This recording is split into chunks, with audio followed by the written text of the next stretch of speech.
Olá! Quando eu comecei a pesquisar mais a fundo os diários, eu me surpreendi com uma coisa, porque era uma prática realizada por filósofos já há muito tempo.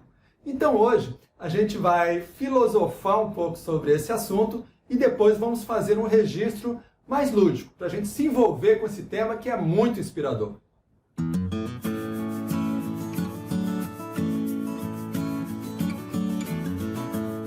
Seja bem-vindo ao canal do Livro Criativo, eu me chamo Boris Garay e aqui a gente faz uma atividade com recursos diversos, tanto escrita como desenho, pintura, colagem, a gente reúne tudo isso para fazer os nossos registros. Se você acha esse assunto interessante, já pode curtir o vídeo, se inscrever no canal e ativar o sininho para receber notificações de novos vídeos, assim você ajuda a impulsionar o canal. Uma das primeiras manifestações relacionadas à escrita diarística é uma prática realizada por filósofos do século I e II.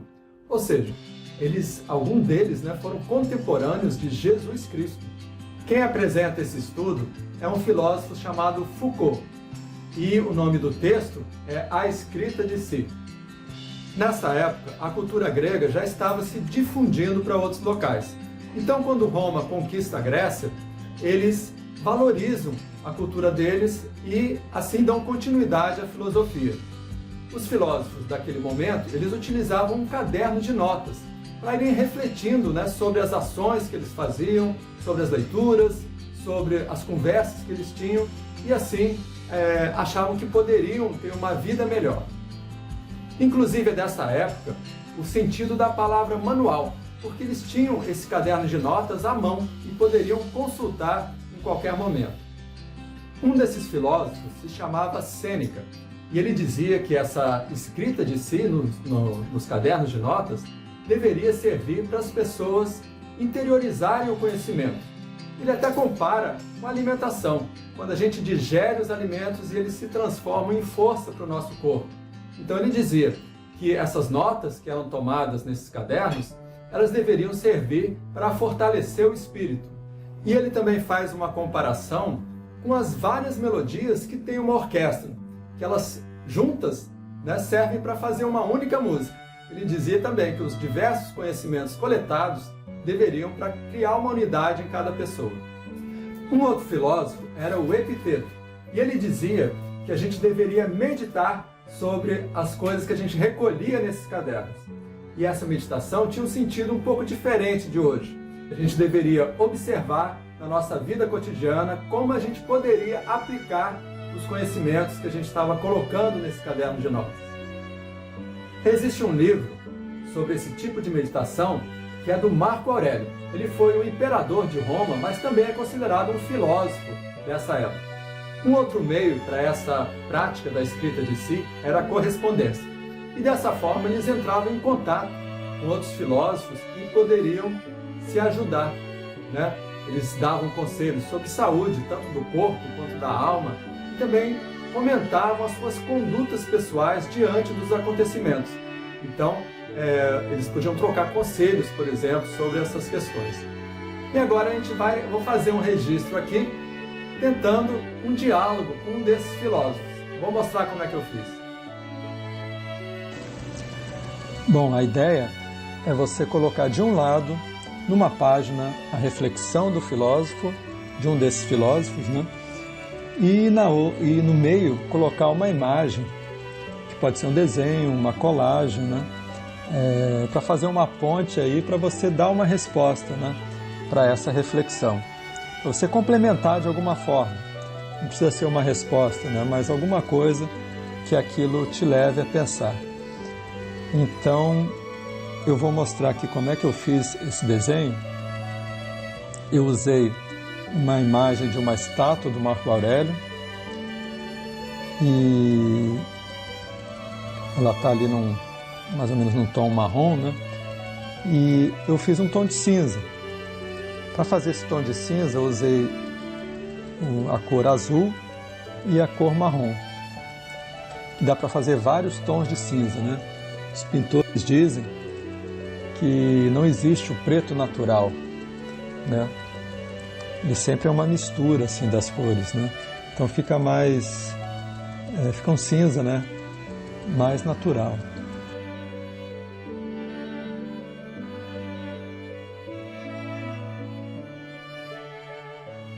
Dá para fazer várias tonalidades.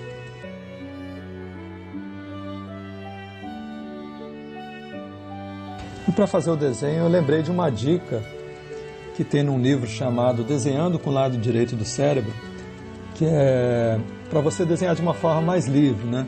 Não tão crítica. Você vira de cabeça para baixo a imagem que você quer desenhar, quer pintar, né? E aí você vai seguindo ela sem pensar muito na figura, mas sim no que você está enxergando, né? Sem muita crítica. Aqui eu fiz simplesmente uma mancha desse desenho, né?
Depois que eu vi que a figura já estava se formando, né, estava mais nítida, aí eu virei, peguei um pincel mais fino para fazer um pouco mais detalhado.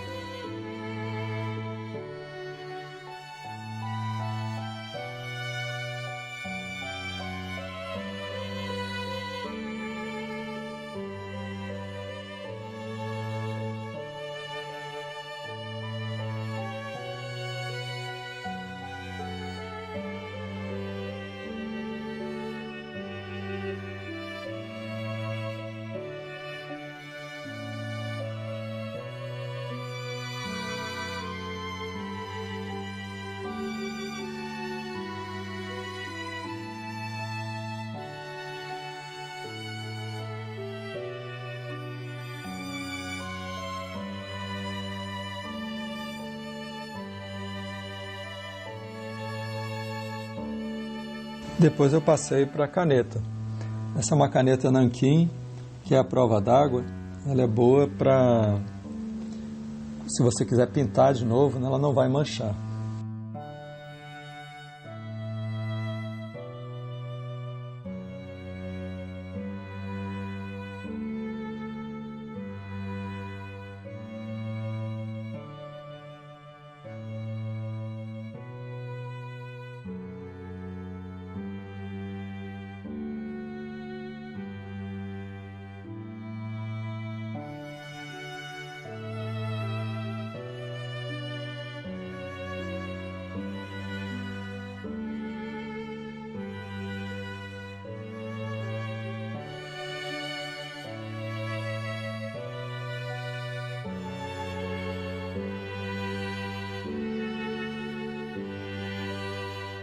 Esse é um desenho esboçado, né?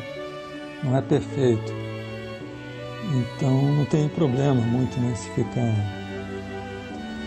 um pouco errado, não tem essa preocupação, né?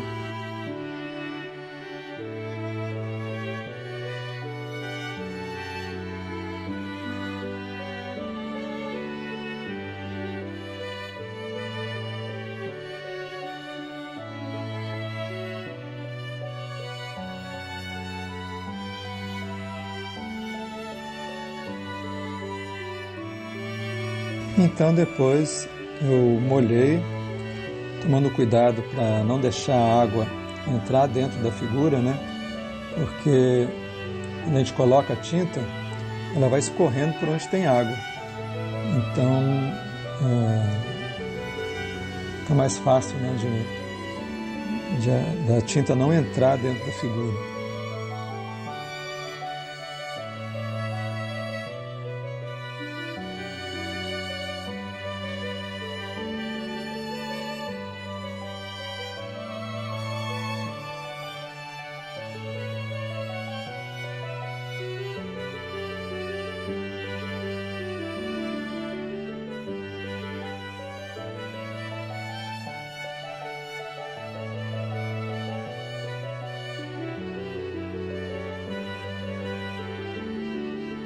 Depois esperei secar, peguei até ali meu livro antigo do Marco Aurélio, bem antigo mesmo, e fui escrever ali o nome dele com uma caneta brush.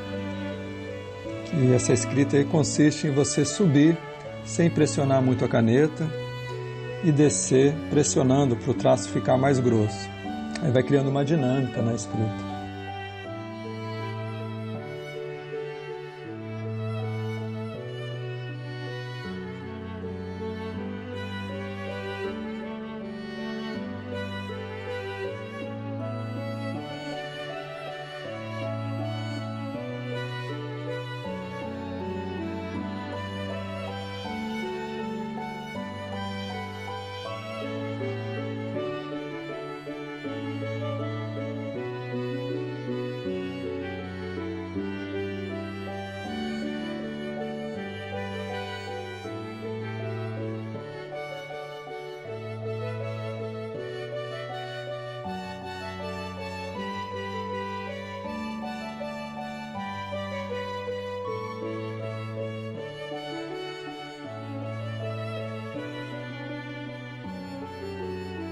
E do outro lado coloquei um complemento, uma resposta.